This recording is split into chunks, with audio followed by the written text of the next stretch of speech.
বিসমিল্লাহির রহমানির রহিম। অষ্টম অধ্যায় আমাদের চতুর্ভুজ, ঠিক আছে। তো চতুর্ভুজ বেসিক্যালি এখানে আমাদেরকে এই চ্যাপ্টারটা কয়েকটা ভাগ আছে। যেমন এখানে সবার প্রথমে আছে যেটি, সেটা নাম হলো 8.3। 8.3 প্রথমে আমাদেরকে এখানে 8.1 চতুর্ভুজ সম্পর্কে আমাদেরকে চিনেছে যে চতুর্ভুজ আসলে কারা। 8.2 চতুর্ভুজ কয় ধরনের হতে পারে সেটা আমাদেরকে বোঝানো হয়েছে। কথা বোঝা গেছে। 8.3 আমাদেরকে শেখানো হয়েছে চতুর্ভুজের উপপাদ্য, চতুর্ভুজের উপপাদ্য। এরপর আমাদের 8.4 এখানে বোঝানো হয়েছে চতুর্ভুজের ক্ষেত্রফল। এই যে আমাদের যে চতুর্ভুজগুলো আছে এগুলো ক্ষেত্রফল কেমন বাইর করে, কথা বোঝা গেছে। 8.5 দেখানো হয়েছে চতুর্ভুজ রিলেটেড যেগুলো বাস্তব জীবনে দেখা যায়, যেগুলো শুধু চতুর্ভুজের ভিতরে কি দ্বিমাত্রিক না ত্রিমাত্রিক, কথা কি বোঝা গেছে।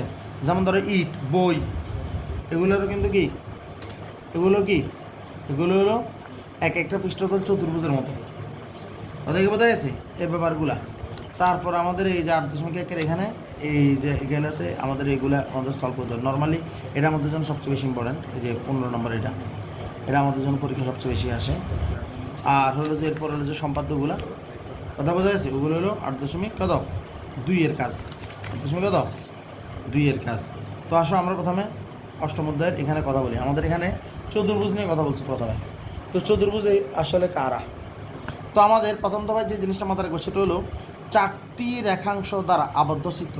এই যে 4টা রেখা আছে, 4টা রেখা দ্বারা, যেমন এখানে একটা জিনিস খেয়াল করো, ধরো এটা একটা আমাদের এই যে পেজটা নেই, ধরো একটা রেখা, দুইটা রেখা, তিনটা রেখা, 4টা রেখা, এখানেও 4টা রেখা আছে না, আছে না। কিন্তু এটাকে আমরা চতুর্ভুজ বলতে পারবো না। কেন চতুর্ভুজ বলতে পারবো না? এই 4টা রেখা দ্বারা সীমাবদ্ধ জায়গা হতে হবে, সীমাবদ্ধ।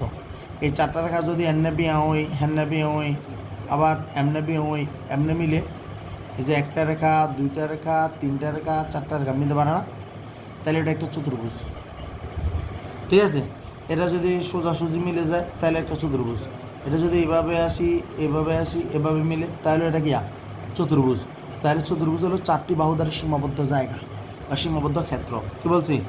4টি বাহু দ্বারা সীমাবদ্ধ ক্ষেত্র। অর্থাৎ দেখো যে 4টি রেখাংশ দ্বারা ক্ষেত্রটি আবদ্ধ হয়, এই 4টি রেখাংশ হলো চতুর্ভুজের বাহু। অর্থাৎ চতুর্ভুজ হলো 4টি বাহু দ্বারা সীমাবদ্ধ ক্ষেত্র। তাহলে এই যে 4টা বাহু আছে সীমাবদ্ধ, এই যে জায়গাটা আছে এটা হলো ক্ষেত্র। এই যে 4টা বাহু আছে, 4টা বাহু দ্বারা সীমাবদ্ধ জায়গাটা আছে ক্ষেত্র। 4টা বাহু দ্বারা সীমাবদ্ধ জায়গাটা আছে ক্ষেত্র। 4টা বাহু দ্বারা সীমাবদ্ধ যে জায়গাটা আছে যে ক্ষেত্র, এইদেরকে বলে চতুর্ভুজ। কিন্তু এটা 4টা বাহু দ্বারা এটা সীমাবদ্ধ নাই, এটা সীমাবদ্ধ নাই। কথা কি ক্লিয়ার? কারণ এটা এই যে এখান থেকে খোলা, এটা চতুর্ভুজ যেতে পারবে না, বোঝা গেছে। তার মানে চতুর্ভুজ মানে কি 4টি বাহু দ্বারা সীমাবদ্ধ ক্ষেত্র চতুর্ভুজ বলে। কি বলে? 4টি বাহু দ্বারা সীমাবদ্ধ ক্ষেত্র কি বলে? চতুর্ভুজ বলে। কথা কি বোঝা গেছে? তার মানে আমাদের এখানে এই যে চতুর্ভুজ নিয়ে আমরা কাজ করব। তো চতুর্ভুজের আমরা কয়েকটা জিনিস আমরা ক্লিয়ার রাখবো। সেটা কি? চতুর্ভুজটা যেমনই হোক আপাতত আমরা এর মাথায় রাখবো যে এই আমাদের চতুর্ভুজের 4টা বিন্দু থাকবে। কয়টা বিন্দু থাকবে? 4টা বিন্দু। এর ভিতরে এমনভাবে বিন্দুগুলো স্থাপন করবে যেন এসি আর বিডি কর্ণের মতো থাকে। এসি আর বিডি কিসের ভিতরে থাকে? কর্ণের মতো থাকে। এসি আর বিডি কিসের ভিতরে থাকে?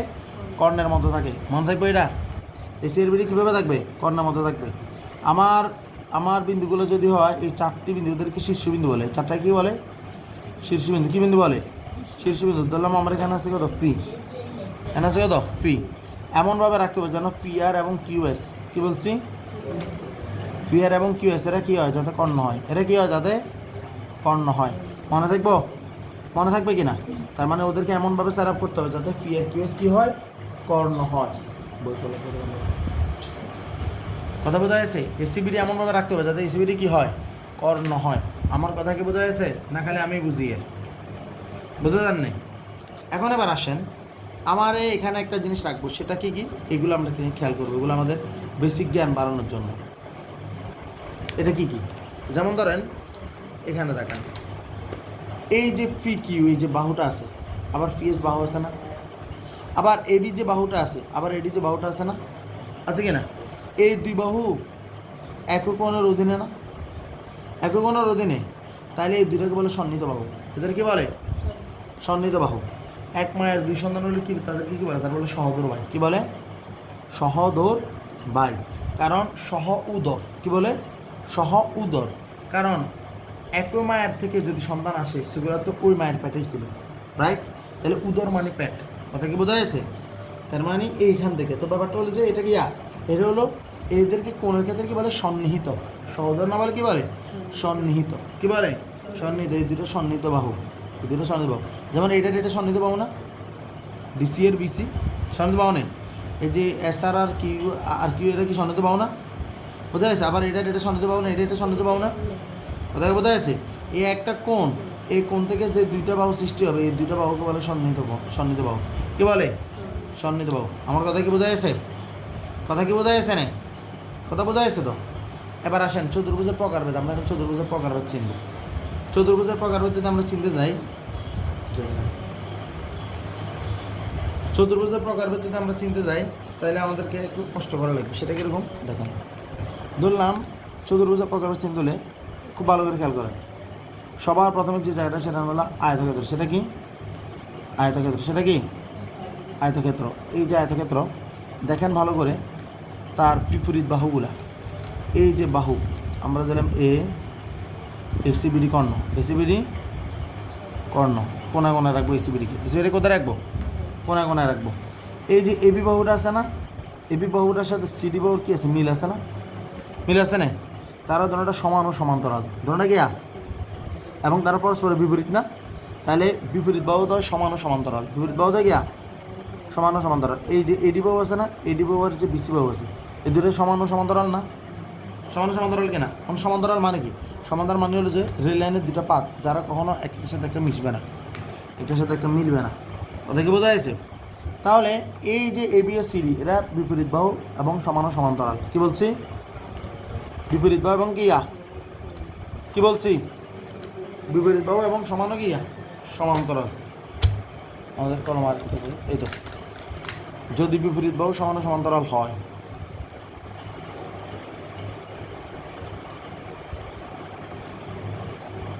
বিপরীত বাহুদ্বয় দুইটা বাহু, এই বাহুর সাথে এই বাহু মিল আছে, তাহলে বিপরীত বাহুদ্বয় না? এই বাহুর সাথে বাহু মিল আছে, এই বাহুর সাথে বাহু মিল আছে, এই বাহুর সাথে বাহু মিল আছে নাই? বিপরীত বাহুদ্বয় সমান ও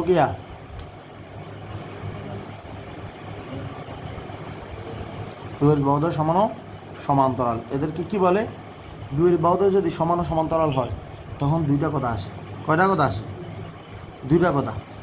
একটা নাম হলো আয়তক্ষেত্র, আরেকটা নাম হলো সামন্তরিক। একটা নাম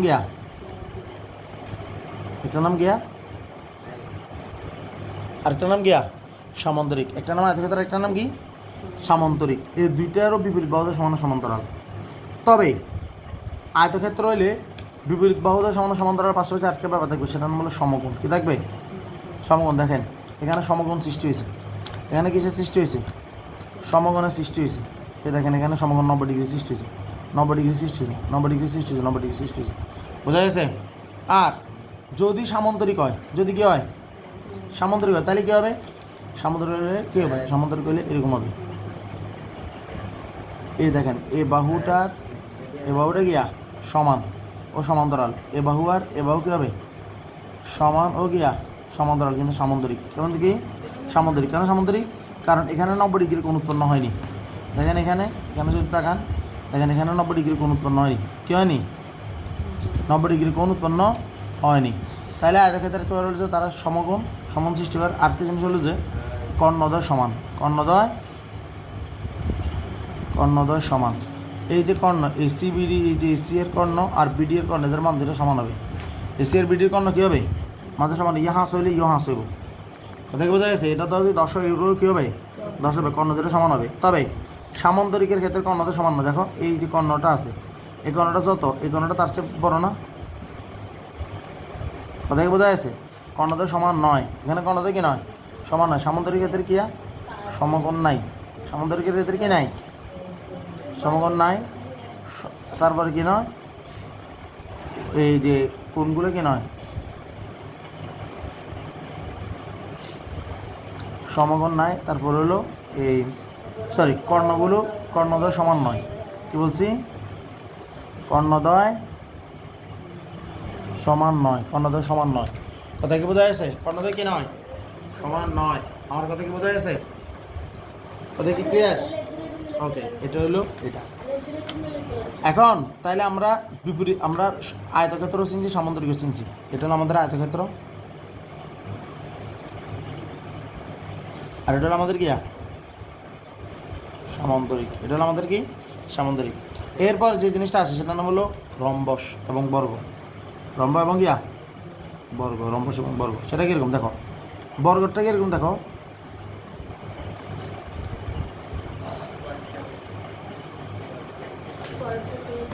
দেখো এই যে আবার এসিবিডি কর্ণ এমনভাবে দিতে হবে যাতে এসিবিডি সবসময় কী হয়, কর্ণ হয়। এখন দেখো এখানে এই বাহুর সাথে এই বাহুর মিল আছে, সমান। আবার এ বাহু ও এ বাহু এটাও সমান, তারা সব বাহু সমান, সব বাহু সমান। এটার নাম হলো রম্বস। সব বাহু সমান হলে তারা কী বলে, সব বাহু সমান হলে কী বলে, সব বাহু সমান হলে কী বলে, রম্বস বলে। তাইলে সরি, আবার বর্গ বলে, রম্বস বলে, বর্গ বলে। সব বাহু সমান হলে কী বলে, রম্বস বলে, বর্গ বলে। এখন দেখেন এই যে এটাও সব বাহু সমান, তাহলে এটা হয় রম্বস না বর্গ, এটা হয় রম্বস বা বর্গ। এসিবিডি কর্ণ কি বলছি, এসিবিডি কর্ণ, কর্ণ সবসময় কাকে রাখতে হবে, এসিবিডি কে, এই যে কর্ণ এটা রাখতে হবে,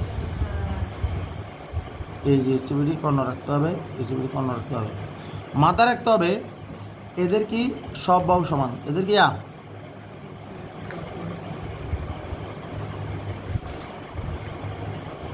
সব বাহু সমান।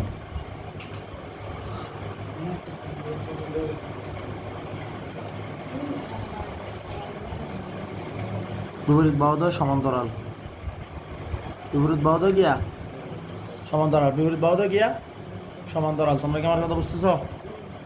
এটা বোঝা যাচ্ছে কিনা?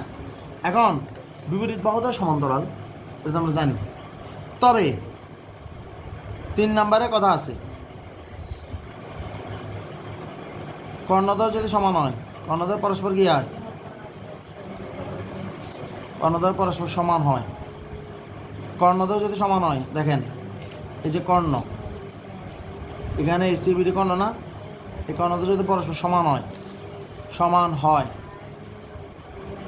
তাহলে মনে রাখতে হবে এটা হলো কর্ণদ্বয় সমান। কখনো বর্গের ক্ষেত্রে কর্ণ সমান হয়, আয়তক্ষেত্রের ক্ষেত্রে কর্ণ সমান হয়, বর্গক্ষেত্র আর আয়তক্ষেত্রে কর্ণ সমান হয়।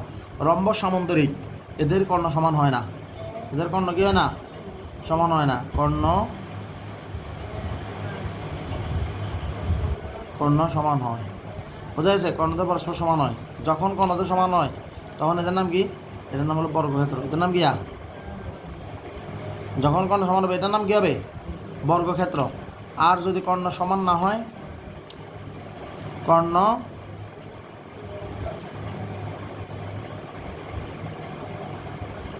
কর্ণ যদি সমান না হয় তখন এটার নাম হলো রম্বস। এটার নাম কি রম্বস। মনে দেখবো, মনে থাকবে কিনা এটা? আবার এখানে সমকোণ উৎপন্ন করছে না, রম্বসে করছে কিনা, বোঝা গেছে? করছে না, কর্ণ তো সমান হচ্ছে না, কর্ণ সমান হচ্ছে, আবার সমকোণ উৎপন্ন হচ্ছে। কিন্তু এখানে কি সমকোণ হবে, এখানে কি 90 ডিগ্রি হবে, এখানে 90 ডিগ্রি হবে না, হবে না। তাহলে কয়টা গেল, আয়তক্ষেত্র, সমান্তরিক, রম্বস, বর্গক্ষেত্র। আর একটা জিনিস বাকি, সেটা ট্রাপিজিয়াম। সেটার নাম কি ট্রাপিজিয়াম। ট্রাপিজিয়াম একদম সহজ, দুটো সমান্তরাল বাহু থাকবে, দুটো কি থাকবে, দুটো সমান্তরাল বাহু থাকবে। এই সমান্তরাল বাহুগুলা এগুলা অসমান, এটা আর এটা সমান নয়, সমান্তরাল বাহু কি নয়, সমান নয়। এদের আরও দুটো বাহু থাকবে, এই বাহু দুটো সমান হতে পারে, নাও হতে পারে, সাধারণত সমান হয় না। কথা কি ক্লিয়ার? আবার ব্যাপারটা এইভাবে চিন্তা করো,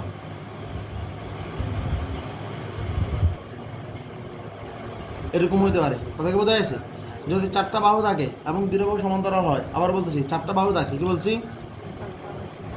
2 বাহু যদি সমান্তরাল হয়, 2 বাহু যদি কি হয়, সমান্তরাল হয়, তাহলে 2 বাহু যদি সমান্তরাল হয়, তবে 2 বাহু যদি সমান্তরাল হয়, শুধু সমান্তরাল কিন্তু 2 বাহু অসমান, অসমান সমান্তরাল, কি বলছি,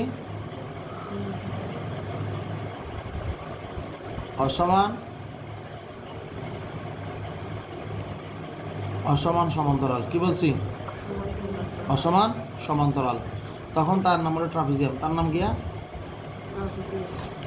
তার নাম কি? ট্রাপিজিয়াম। নর্মালি এদের সাথে কর্ণের সম্পর্ক আসে না, তারপরে আমরা এসিবিডি কর্ণ রাখবো। কথা কি বোঝা যাচ্ছে? কথা বোঝা যাচ্ছে কিনা? এখন এগুলার কয়েকটা টার্ম সম্বন্ধে জানবো। সবার প্রথমে যে টার্মটা থাকবে এই টার্মের নাম হইল, সেটার নাম হলো পরিসীমা। সেটার নাম কি? প্রথমে যে টার্মটা থাকবে এটার নাম কি রে? এটার নাম কি? পরিসীমা। পরিসীমা মানে কি জানো? সব্বর যোগফল। পরিসীমা মানে কি? সব্বর যোগফল। তাহলে চতুর্ভুজের পরিসীমা কিয়া? 4 বাহুর যোগফল। চতুর্ভুজের পরিসীমা কিয়া? সহজ কথায় 4 বাহুর। তোমরা কি আমার কথা বুঝছো? পরিসীমা মানে সব বাহুর যোগফল। তো চতুর্ভুজের পরিসীমা মানে কি? 4 বাহুর যোগফল না? 4 বাহুর যোগফল তো। তাইলে আমার যে দৈর্ঘ্য প্রস্থ এখানে আছে, আমি এটাকে যদি এ ধরি, এটাকে যদি বি ধরি, এটাকে যদি সি ধরি, এটাকে যদি ডি ধরি, তাহলে আমার এ যোগ বি যোগ সি যোগ ডি এটা কি পরিসীমা হয়ে যায় না? সব যোগফল হয়ে গেছে না? ঠিক তদ্রূপ এখানেও অন্য কিছু হিসাব আমি না করি, যে আমার এটাই এটা এটা বি, এটা এ, সরি এটা হলো এ। হ্যাঁ আমি কী বলছি, 4টা বাহু এ আ, এখানে এ এই বাহুর সাথে সমান হলে এই বাহু, তাহলে এটাকে দিলাম এ, এটাকে দিলাম বি, আবার এটাকে দিলাম বি। ঠিক আছে, মানে সমান বাহুগুলোকে একটা ধরলাম। তাহলে এ বি সি ডি 4টা যোগফল যেটা যেরকম, আবার এটাকে এভাবে বলে যে 2 ইন্টু দৈর্ঘ্য প্লাস প্রস্থ, 2 ইন্টু দৈর্ঘ্য প্লাস প্রস্থ। তাহলে 20 দৈর্ঘ্য কত? এ, এটা এ, প্রস্থ কত? বি। এই যে এটাও বি, এটাও বি, এটা এ। বোঝা গেছে? এটা লেখা যায়। তাহলে পরিসীমার পরে যেটা আসে সেটার নাম হলো কর্ণের দৈর্ঘ্য। সেটা কি? সেটার নাম কি? সেটার নাম কি? কর্ণের দৈর্ঘ্য। কর্ণের দৈর্ঘ্য কোনটা? এটা না? এটা কি না? আবার এটা কি না? হ্যাঁ, তো কর্ণের দৈর্ঘ্য আমরা কেমন বের করবো? আয়তক্ষেত্রের ক্ষেত্রে কর্ণের দৈর্ঘ্য বের করে এটা একটা সমকোণী ত্রিভুজের মতো। একটু যদি চিন্তা করে, এটা একটা সমকোণী ত্রিভুজের মতো, এরকম না? এটা আয়তক্ষেত্রের সমকোণী ত্রিভুজের মতো না? তাহলে যেটা অতিভুজ এটা কি? কর্ণ না? অতিভুজটা কি? কর্ণ। তাহলে কর্ণের দৈর্ঘ্য কত? 2 রুট ওভার অফ দৈর্ঘ্য স্কোয়ার যোগ কত? প্রস্থ স্কোয়ার, বা রুট ওভার অফ কি ভূমি স্কোয়ার যোগ কি লম্ব স্কোয়ার। মনে থাকবে? থাকবে না? এটা গেল কার? পরিসীমার 4 বাহু দৈর্ঘ্য কর্ণের দৈর্ঘ্য। তারপরে কি? ক্ষেত্রফল। আমরা জানি আয়তক্ষেত্রের ক্ষেত্রফল হলো দৈর্ঘ্য পূরণ প্রস্থ। কি বলছি? আয়তক্ষেত্রের তো ক্ষেত্রফল কি? দৈর্ঘ্য পূরণ প্রস্থ। বোঝা গেছে? এটা বোঝা গেছে? তাহলে আমরা কাজ করছি কোনো আয়তক্ষেত্র নেই। কি নিয়ে কাজ করছি? আয়তক্ষেত্র নেই। তারপর হচ্ছে সামুদ্রিক। তারপরে গিয়া সামুদ্রিক কি? সামুদ্রিকের পরিসীমা কি? 4 বাহুর যোগফল। পরিসীমা হবে কোনটা? 4 বাহুর কি যোগফল। এই যে সামুদ্রিকের এখানে এটা এ হলে এটা এ, এটা বি হলে এটা বি, 4 বাহুর যোগফল আগের মতো। পরিসীমা হলো 2 ইন্টু দৈর্ঘ্য প্লাস কত? প্রস্থ। এটা হবে কি? পরিসীমা। কথা কি বোঝা যাচ্ছে? পরিসীমা হবে কোনটা? 2 ইন্টু দৈর্ঘ্য প্লাস প্রস্থ। আর কর্ণের দৈর্ঘ্য, এটার কর্ণের দৈর্ঘ্য আমাদের ডিরেক্ট কি? ডিরেক্ট বের করার কোনো সূত্র নাই। কর্ণের দৈর্ঘ্য বের করার ডিরেক্ট কোনো সূত্র নাই। তাহলে কর্ণের দৈর্ঘ্য নিয়ে আমরা জাস্ট কোনো কিছু মাথায় রাখবো না। তারপরে কর্ণের দৈর্ঘ্য পরে কোনটা? সেটা হলো ক্ষেত্রফল। সেটা কি? সেটা কি? ক্ষেত্রফল। ক্ষেত্রফলটা কেমন হিসাব করবো? ক্ষেত্রফলটা হলো যে ভূমি পূরণ উচ্চতা। ভূমি পূরণ কি? ক্ষেত্রফল কেমন হিসাব করা হয়? ভূমি পূরণ উচ্চতা। আমি প্রশ্ন আসতেছে না, সেটা কেমনে? এই যে এটা হলো ভূমি, এই ভূমিটার উপর উচ্চতা যেটা, সেটা হলো ক্ষেত্রফল। ভূমির উপর উচ্চতা যেটা, সেটা কি? ক্ষেত্রফল। কথা কি বোঝা গেছে? এটা হলো সামুদ্রিকের। এবার এটার নাম কি? এটার নাম হলো রম্বস। এবার হলো বর্গক্ষেত্র। আসো, বর্গক্ষেত্রের ক্ষেত্রে আমাদের পরিসীমা কি? পরিসীমা বর্গক্ষেত্র সবার জন্য সেম, 4 বাহু যোগফল। তো বর্গক্ষেত্রে সব বাহু সমান, দৈর্ঘ্য প্রস্থ সমান। তাহলে সব বাহু যোগফল কত? 4a না? সব বাহুর যোগফল কত? 4a। সব বাহুর যোগফল কত হবে? 4a। এটা হলো পরিসীমার ক্ষেত্রে। কর্ণের দৈর্ঘ্য, বর্গক্ষেত্রে কিন্তু কর্ণের দৈর্ঘ্য আছে, এই যে এটা কত? এটাও যদি হয় তাহলে এটা পিথাগোরাসের উপপাদ্য অনুসারে root over of a square যোগ a স্কয়ার।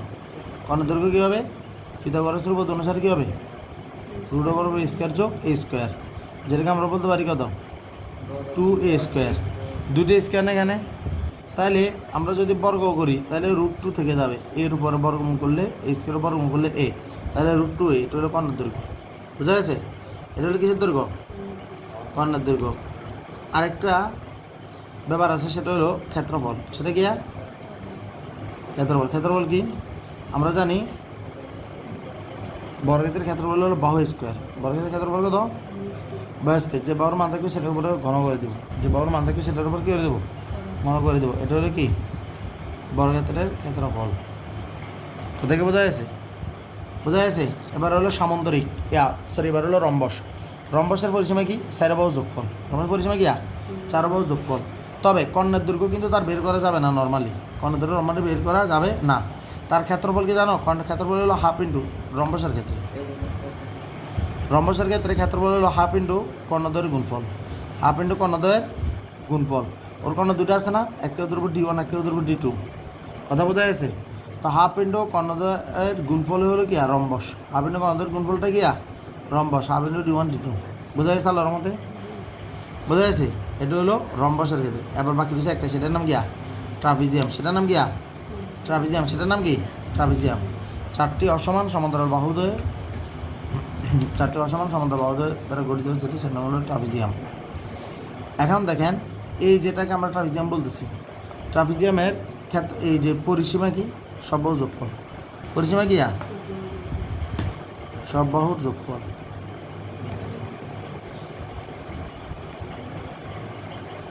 সব বাহুর যোগফল।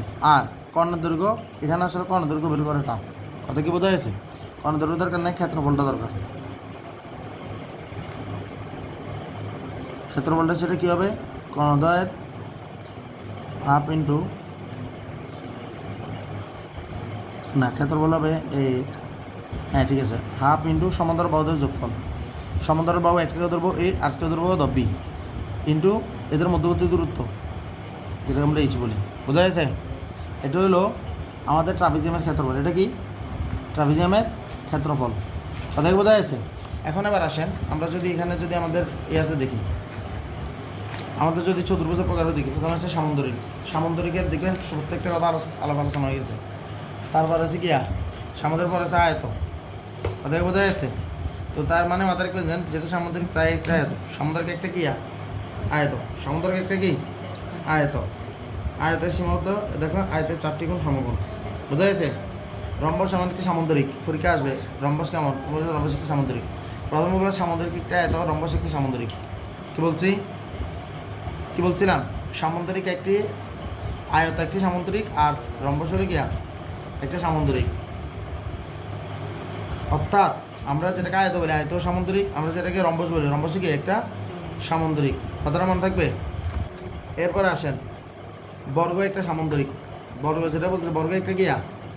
সামুদ্রিক। প্রত্যেকটি এক সমান, বাহু সমান, বর্গের সমান্তরাল ক্ষেত্রফল বর্গক্ষেত্র বলে। বোঝা গেছে? ট্রাপিজিয়াম দেখেন, এক জোড়া বিপরীত বাহু সমান্তরাল লয়কে ট্রাপিজিয়াম বলা হয়। এক জোড়া বিপরীত বাহু সমান্তরাল, এটা কি বলে? ট্রাপিজিয়াম। এক জোড়া বিপরীত বাহু কি? সমান্তরাল, এটার নাম কি? ট্রাপিজিয়াম। কথা কি বোঝা গেছে আল্লাহর রহমতে? তাইলে বাসার যাই ভালো করে যা যা করছি এগুলো একটু করবেন, আমার এটা বলবেন, ঠিক আছে?